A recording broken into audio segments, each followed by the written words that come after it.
A historic run continues. Good afternoon, everyone. I'm Steve Hensley. First at 4, the Wildcats easily defeated the West Virginia Mountaineers last night by nearly 40 points. Next on the checklist for the Cats, Notre Dame in the Elite Eight of the NCAA Tournament. The Fighting Irish defeated Wichita State last night. WYMT Sports Director Josh McKinney just attended a UK news conference, and he begins our Big Blue coverage from just outside Quicken Loans Arena in Cleveland. I understand it's been snowing there. Yeah, Steve, it's really cold. As you can see behind me, it is snowing here in downtown Cleveland. But what's not cold is the play of the Kentucky Wildcats. And a lot of people are talking about their pursuit of perfection, going 40-0.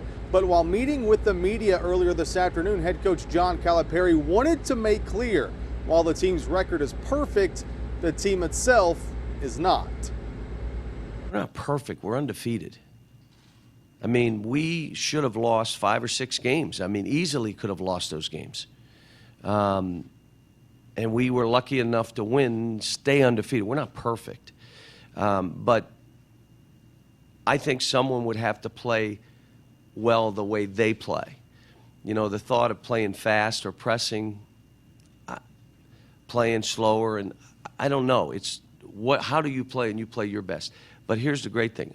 Our team's not worried about that. We just don't want to help them. So let's make sure we're at our best. We're the best version of ourselves. We know how we want to play.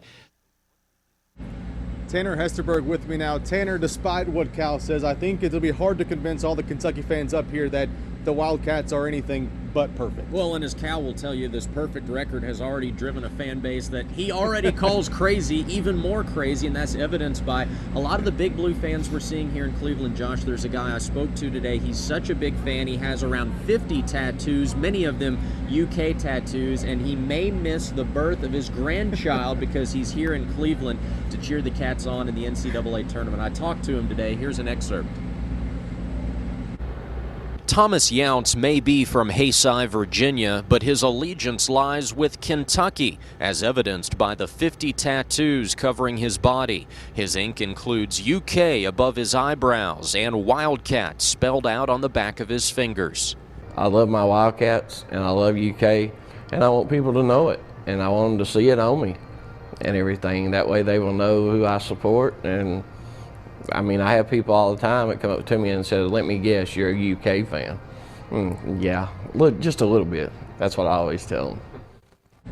Just a little bit. With that rate, I'd hate to see the UK fan. That's a lot of a fan, but he's an interesting story. He told me about how his tattoos show he cares more about faith and family than basketball. Coming up at 6, I'm going to tell you about that, and also his connections to Eastern Kentucky. But for now, reporting live in snowy downtown Cleveland, Ohio, for Josh McKinney, I'm Tanner Hesterberg. Steve, we'll see you again at 6 o'clock.